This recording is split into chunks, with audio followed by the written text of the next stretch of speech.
Muy buenos días, bienvenidos a este Modo Fontevecchia en modo viernes, cerrando la semana, esta semana rara, con un feriado en el medio, con ese 9 de julio en martes, semana rara decíamos y fría, muy fría, estamos cerrando aquí en Modo Fontevecchia como todos los viernes, con este modo viernes, con el estilo de los viernes del Modo Fontevecchia hasta las 12 del mediodía, lo vamos a acompañar con, por supuesto, todo el equipo, estamos junto a Elizabeth Pejer para hacerles compañía hasta las 12 del mediodía. Eli, buen día. Muy buenos días, ¿cómo estás, Alejandro? Bueno, modo viernes, sí. Y podríamos decir que modo viaje. Modo también, viernes de vuelta. Y modo viaje, así es, nos metemos con la apertura de Modo Fontevecchia porque lo escuchábamos, de viaje era el tema de apertura, ahí lo escuchábamos a Diego Castro cantando este tema de viaje porque efectivamente, una vez más y ya lo vemos tantas veces acá, Milei nuevamente de viaje, 11 viajes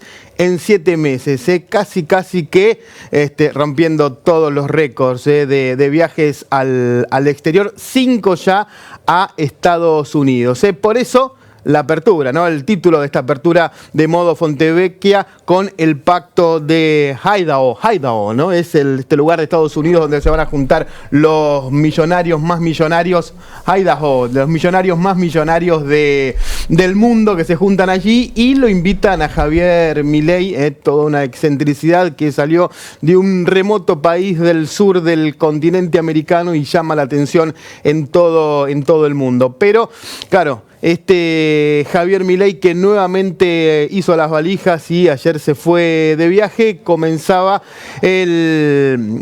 la semana con el famoso Pacto de Mayo, ¿no? Una semana realmente complicada porque por un lado consigue firmar el Pacto de Mayo y por otro lado con una situación económica, con unos nubarrones importantes, ¿no? Que vamos a ir desplegando y contando a lo largo del programa, ¿no? Donde, no están los dólares, donde la brecha, la famosa brecha de la que tanto hablaba el presidente Milei, nuevamente se amplía y está a más del 50% y con un dato que llega hoy, que es el dato de inflación. Exactamente, esta tarde a las 16 el INDEC lo va a publicar oficialmente, pero también podríamos decir que, bueno, algo anticipó en esta semana de tantos nubarrones, muchas declaraciones oficiales, muchas declaraciones del presidente y muchas explicaciones del ministro de Economía, Luis Caputo, que fue uno de los que en el día de ayer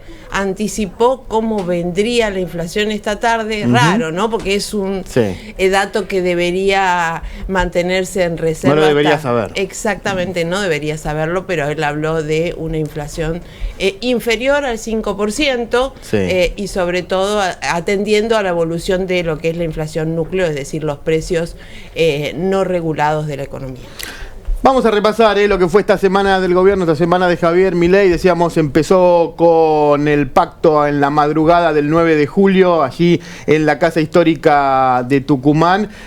Siguió el día siguiente, casi que ni durmió, con el Te Deum en la Catedral Metropolitana y el desfile militar del 9 de julio, ¿no? ¿Y dónde termina el presidente? Yendo a Estados Unidos, ¿no? Nuevamente, ¿no? De la Casa Histórica de Tucumán, del 9 de julio a un nuevo viaje a Estados Unidos. Vamos a repasar lo que sucedía justamente durante la semana de hoy y durante este pacto del que tanto se habló y de lo que tanto hemos hablado a lo largo de la semana. Con un presidente que ayer antes de subir al avión, dio un nuevo reportaje, otra vez algún periodista amigo, y donde trató de decir, no, yo por ejemplo a Mauricio Macri en el día del pacto, fui y lo saludé especialmente. Macri pensaba que iba a firmar en un momento, ¿no? Después dijeron, no, te quedás acá o te quedás en la puerta, sos un invitado más, y no tuvo ningún trato preferencial, y el enojo de Mauricio Macri trató de llevar un poco de calma ayer Milei cuando hablaba de Mauricio Macri. Repasamos lo que decía Javier Milei en el discurso, obviamente hablando contra el Estado, topo que vino para destruir el Estado, hablando de un Estado más chico es más eficiente. Desde el Estado Nacional ya hemos demostrado nuestro compromiso, habiendo hecho en tan solo 8 meses la reducción de gasto público más grande de la historia del Estado Nacional.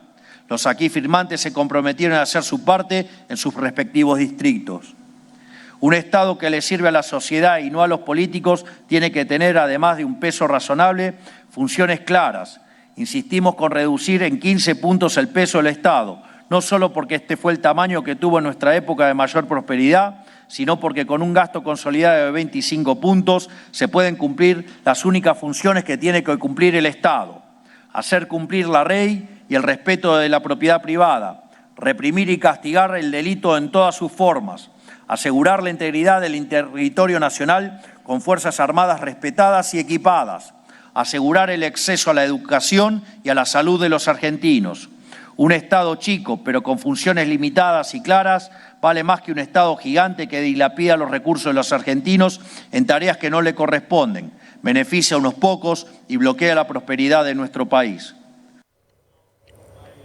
Bueno, dentro de lo que venía diciendo Milei, ahí más moderado, ya no hablando de implosionar el Estado, desaparecer, hablando de un Estado chico, ¿no? Bastante moderado en eso para lo que veníamos acostumbrados a Milei, que le encanta ponerse la banda, le encanta ponerse el bastón y jugar al presidente, ¿no? Creo que es parte claramente del relato y lo decías vos bien, bajando un poquito el tono, porque ese discurso en el marco del anuncio del Pacto de Mayo en Tucumán, con la presencia de gobernadores de distintos espacios políticos, apuntó a un tono mucho más conciliador de lo que nos tiene acostumbrados el presidente Milei, pero que me parece que a lo largo de la semana fue escalando, ¿no? Porque sí, si vemos en profundidad, y luego lo charlaremos, la entrevista de ayer, la última entrevista previa a su viaje a Estados Unidos, bueno, ya retoma un poquito el tono habitual y el tono más de dureza y malestar y enfrentamiento hacia otros sectores a los que identifica como sus adversarios o diría hasta enemigos. Y en este raid que hizo durante la semana Javier Milei, donde habló varias veces, llegó a un escenario afín, amigo, ¿no? Incluso el anfitrión lo recibió con a ciertas adulaciones que a algunos le daba hasta cierta vergüenza, ¿no? Decía las cosas que decía, estamos hablando de Adelmo Gavi, en su discurso de bienvenida al presidente Javier Milei, ¿no? Hablando de Milei y lo que viene haciendo en estos 6 meses. La Bolsa de Comercio, allí fue Milei, se cumplían 170 años de la Bolsa, fue nuevamente un presidente allí, el año pasado Alberto Fernández no había ido, y habló Milei en la Bolsa, habló un poco de todo, fue largo, ¿no? Fue largo, habló extenso. Fue largo, en un momento se puso muy técnico, y en algún momento empezó con las comparaciones. Además. A ver qué decía Javier Milei en la Bolsa. El 90% de los que estamos acá ha visto El Zorro. El Zorro verdaderamente es un héroe, es un verdadero héroe. El Zorro es anarcocapitalista. Es un anarquista de mercado y obviamente, es demonizado. Y seguramente que si estuvieran los medios de comunicación ensobrados por el capitán Monasterio, sería un terrible delincuente. Pero el Zorro era fabuloso. Acuérdense, el Zorro es anarcocapitalista. El Zorro es anarcocapitalista, el capitán Monasterio sería el ensobrado, ¿no? Es genial, a veces es muy ocurrente. Es muy genial, sí. y esas ocurrencias despertaban un poco la cara de los empresarios, ¿no? Las caras de los empresarios eran muy llamativas. En ese discurso técnico tiene la capacidad, sí, Javier Milei, de mechar con estas cuestiones y hacer estas comparaciones bastante llamativas, por no decir insólitas también. Así que bueno, sí, el Zorro anarcocapitalista que enfrenta a Monasterio, que son los periodistas ensobrados, y otra vez el discurso, sí, del presidente contra pero no es contra los medios, es contra los periodistas, contra los trabajadores de prensa. Sí, claramente va por ahí, es así, y no entendiendo, no queriendo entender la posición que tiene, ¿no? El desequilibrio, la desigualdad que hay entre un periodista y un presidente, ¿no? Digamos, no hay manera de estar en un mismo nivel, quiere estar en un mismo nivel de discusión, como si se partieran los dos del mismo lugar, y no es un ciudadano más, es el presidente de la nación, ¿no? Pero volvió Milei a hacer nuevamente gala de lo que fue su renuncia a la jubilación, diciendo que él va a dar conferencias después de retirarse y que por eso dice tiene que hacer las cosas bien porque después va a salir a dar conferencias. Dicen, ya está pensando más en el expresidente que en el presidente. Ya casi a veces hablaba como expresidente que va a salir por el mundo a hablar que como presidente. Pero era lo que decía en la bolsa Javier Milei. Sumo que van a estar un poquito más caras mis conferencias, en especial después de que hayamos sacado adelante la Argentina. En ese sentido, aparte saben que estoy comprometido fuertemente con eso porque renuncié a mi jubilación de privilegio. Así que más vale que haga las cosas bien porque si no después me va a ir mal en el post-presidencia. Ahí estaba, pensando en eso, armándose las conferencias para el futuro. Pero creo que también ilustra, me parece, la situación en la que el presidente se siente más cómodo, ¿no? Y de hecho incluso esta decisión repetida de viajar al exterior para presentarse, no para visitas de Estado, sino para presentarse en distintos foros internacionales vinculados a la ultraderecha, pero también vinculados a sectores empresarios importantes, muestra perfectamente que él se siente mucho más cómodo ofreciendo conferencias, casi en un rol de profesor o expositor universitario que tomando decisiones o encarando actividades o de gestión particularmente, y lo vemos por ejemplo en ese discurso que ofreció ante la Bolsa, la diferencia, ¿no?, entre ese discurso que ofrece en la Bolsa de Comercio y lo que fue su discurso en el pacto, en la noche de Tucumán, en el lanzamiento del Pacto de Mayo, donde hubo un discurso que fue, como siempre he leído, ¿no?, pero además él se pierde en varios tramos del discurso, pierde el hilo del relato que va llevando, mostrando de alguna manera que se sentía más incómodo en esa situación de lo que hace habitualmente cuando expone sobre sus planteos, sobre su ideología económica. Sí, o tiene un solo interés, tiene intereses restringidos, lo llaman algunos, que es tema económico, digamos. Él está ahí, le interesa eso y habla de economía y está incómodo cuando tiene que salir de ese lugar, ¿no? Pero una perlita que encontraba la producción sobre la bolsa, estos 170 años de la bolsa y la aparición de Milei en este discurso que veíamos allí en la Bolsa de Comercio de Buenos Aires, decíamos una perlita que tiene que ver con lo que decía Perón acerca de la bolsa, ¿no? Vamos a recuperar este usuario de YouTube que recordaba lo que le decía Perón a los hombres de la bolsa. A ver. Señores capitalistas, no se asusten de mi sindicalismo. Nunca mejor que ahora estará seguro el capitalismo, ya que yo también lo soy, porque tengo estancia y en ella operarios. Lo que quiero es organizar estatalmente a los trabajadores para que el Estado los dirija y les marque rumbos, y de esta manera se neutralizarán en su seno las corrientes ideológicas y revolucionarias que puedan poner en peligro nuestra sociedad capitalista en la posguerra. Ahí estaba, expliqué diciéndole, bueno, sin trabajadores no hay capitalismo, ¿no? Básicamente lo que le estaba diciendo Perón a los hombres allí de la bolsa, ¿no? Y decíamos, esta semana atravesada por el 9 de julio, por el Pacto de Mayo, que cierra con este nuevo viaje de Milei a Estados Unidos y en el medio con datos económicos que empieza a preocupar, ya no solo a los analistas, ya no solo a lo que tiene que ver con la crítica o los opositores, sino que hay ruido ya dentro del gobierno con algunos indicadores económicos. Salió a hablar Caputo, Luis Toto Caputo, el ministro de Economía. Hoy, decía Eli, se conoce el número de inflación, ya se anticipa que va a estar en torno del 4,7, 4,8. Hay una gran duda ahí, si esto es que se quebró la tendencia del 4,2 del mes anterior y no se puede perforar esto, y esto sería un problema grave para el gobierno, que lo que muestra como gran logro de estos meses es bajar la inflación. El propio Milei lo decía ayer, ¿no? A mí me llamaron, me dieron un mandato, dice, para bajar la inflación, y estoy bajando la inflación. Bueno, se frenó eso y la tendencia cambió.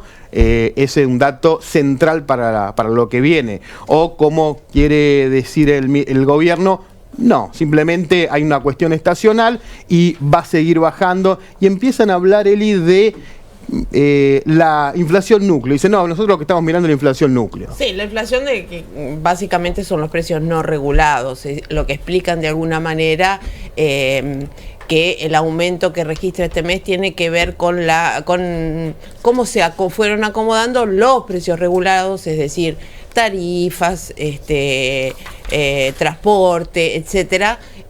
Lo cual además nos hace pensar cuánto se acomodaron en realidad estos números, porque recordemos que el gobierno volvió a patear, por ejemplo, parte de la actualización de los aumentos tanto en los servicios de luz como de gas, con lo cual no se acomodaron, no se actualizaron del todo en todo lo que preveía el gobierno y el ministro Caputo. En algún sentido hay un intento de abrir el paraguas respecto de qué puede pasar, porque no julio, pero agosto, en materia de tarifas, es un mes importante y de mucha actualización según las previsiones del Ejecutivo. Y en un ratito nos vamos a meter, porque hay un trabajo de Eli acerca de lo que dijo Caputo y cuál es la realidad. Estamos en una especie de realidad paralela. Lo va a contar en detalle Eli, porque es muy interesante ver las cosas que estuvo diciendo Caputo y qué está pasando en realidad, ¿no? con la economía. Decíamos, Caputo, a ver, vamos a escucharlo, vamos a volverlo al ministro de Economía. Es como decir, antes de la salida, antes de la crisis de la convertibilidad, por ejemplo, esa situación que la mayoría vivió, bueno, al lado de lo que recibimos, era Disneylandia. ¿En serio? Sí, así. Eso, digamos, por ahí es más gráfico que todos los números. El otro día alguien me decía que hasta Moreno reconocía que se había heredado la peor situación de la historia. Entonces, la verdad que, recuérdese cómo se salió de la convertibilidad, ¿no? Rompiendo contratos, con especificación asimétrica, todo un montón de cosas que fue un desastre. Entonces, la verdad que hayamos logrado salir de terapia intensiva sin romper contratos, sin haber estallado en crisis, sin haber caído en hiperinflación, y que hoy, a apenas 6 meses de haber asumido, estemos hablando de créditos hipotecarios en vez de hiperinflación, la verdad que estamos contentos. ¿Y cuándo cree usted que la actividad económica va a empezar a mejorar? Bueno, ese es el desafío, porque cuando uno dice estamos contentos, obviamente hay que ponerlo en términos relativos. Estamos diciendo con respecto a lo que recibimos. Si miramos la situación hoy, y bueno, sí, obviamente que la situación está lejos de ser la que todos los argentinos quisiéramos ver. Ahora, también es justo decirlo, esta es una situación que no es única, ¿no? En los últimos 15 años, 14 años, Argentina ha estado en una situación igual o peor 7 veces, ¿sí? Si mirá. Bueno, la explicación, ¿no? de Caputo de lo que está pasando. Hay algo, Eli, que sí, que él armó el relato oficial, que lo dice el presidente y lo dice Caputo, que es claro, que se comparan de dónde dicen que arrancaron. Y ahí es donde empieza el problema. Porque el presidente dice, yo tomé el país con 17.000% de inflación.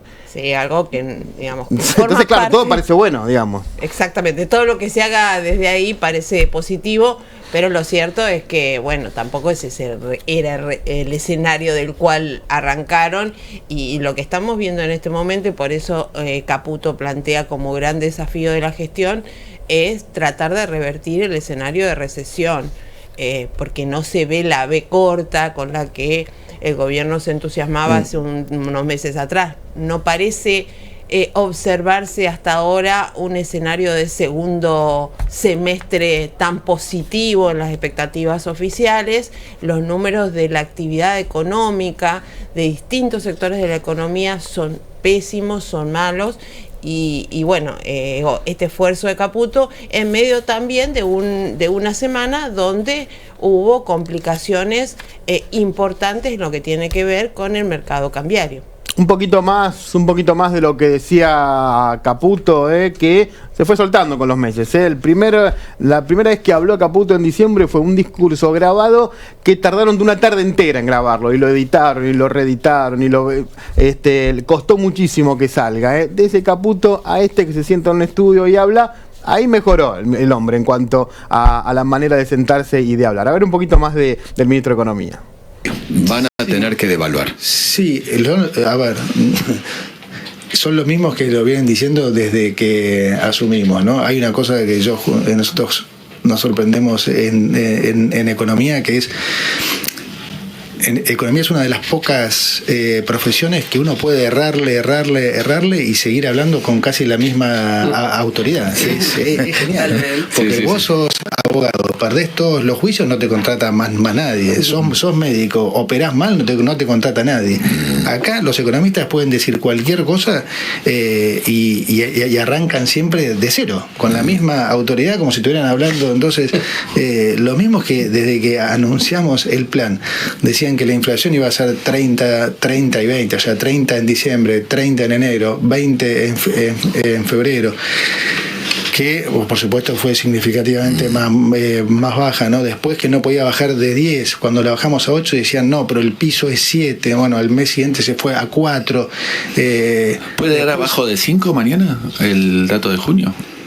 Yo espero que sí, que dé abajo de 5, sí, esa es la expectativa que 4.7, 4.8 por ahí. Sí, y el índice general y la inflación núcleo, porque recordemos, esa es la que juega, ¿no? Sí, porque recordemos que hubo suba de tarifas, y estas son cosas de una sola vez, entonces hay que mirar la núcleo. Sí. La núcleo yo creo que debería empezar con 3, sí. Epa. Sí. Algunos dicen... Guillermo Franco será ministro del Interior, se convirtió en jefe de gabinete, en un hombre importante en cuanto al brazo político de Javier Milei. Y cuando dijo esto que vamos a escuchar, creo que todos nos sentimos identificados. La verdad que dijimos, bueno, en esto Franco estuvo casi un 99% de adhesión, lo que dijo. ¿Qué dijo? No le entiendo nada cuando habla de economía Milei. Bueno, estamos todos más o menos igual. Franco, mirá. A ver, si quieren, lo escucharon al presidente ayer en la Bolsa de Comercio. Bueno, se ve que Ademo tiene muchos fans. Entonces pudieron escuchar y tener el privilegio de escuchar una clase de economía. Yo entendí la cuarta parte, pero dicen que fue muy buena, los que saben, y la conclusión fue también muy importante.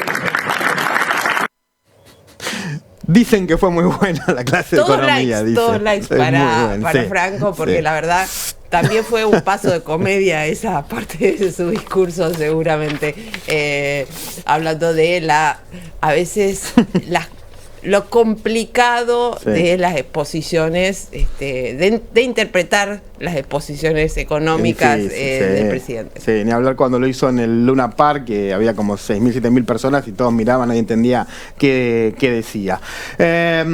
Pasamos de la economía a una de las noticias del día, que fue lo que pasó en Wilde, con este tiroteo, motochorros, policías y un chiquito, Bastian, que termina en medio del fuego cruzado y muere justamente allí en Wilde, y abre una cantidad de preguntas ya no solo acerca de lo que tiene que ver con la inseguridad, obviamente, que golpea, y en esto no es una novedad, sino de qué pasa cuando se le da vía libre, carta blanca a la fuerza de seguridad para poder disparar en cualquier situación y respaldarlos. ¿Están preparadas las fuerzas de seguridad para esto? ¿Pueden hacerlo en cualquier circunstancia? ¿Tienen realmente una preparación como para abrir fuego y saber en qué momento abrir fuego, en qué momento se pone por delante la propiedad privada que la vida? Bueno, el Pacto de Mayo dice en el punto 1 proteger la propiedad privada, ¿no? Vale más la moto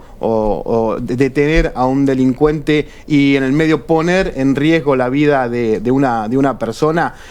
Bueno, son preguntas que se hacen, y el riesgo, como decíamos, de esto, ¿no? De decirles ahora a las fuerzas de seguridad tienen carta blanca para abrir fuego.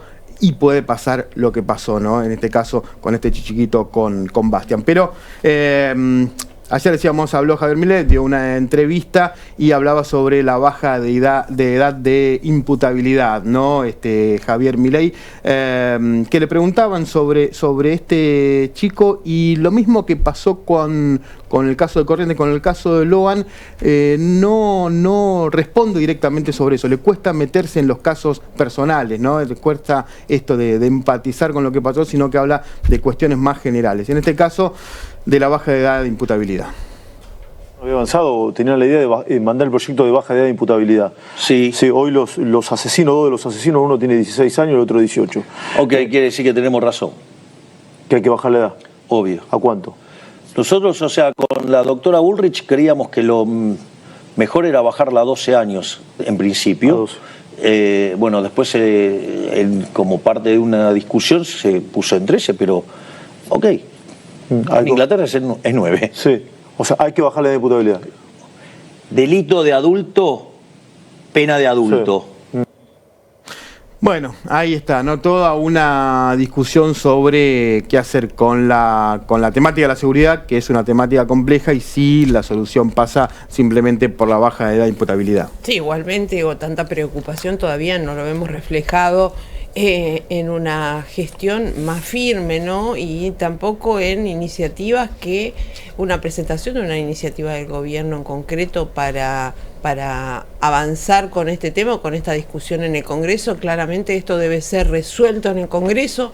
Es un debate que se da desde hace varios años, no es un debate nuevo. ¿Qué va a pasar con la edad de imputabilidad de los menores? Hay proyectos alternativos de diferentes sectores de la oposición, pero bueno, lo cierto es que el presidente plantea esto. Veremos si lo expresa por escrito el gobierno en alguna iniciativa nueva que envíe el Congreso.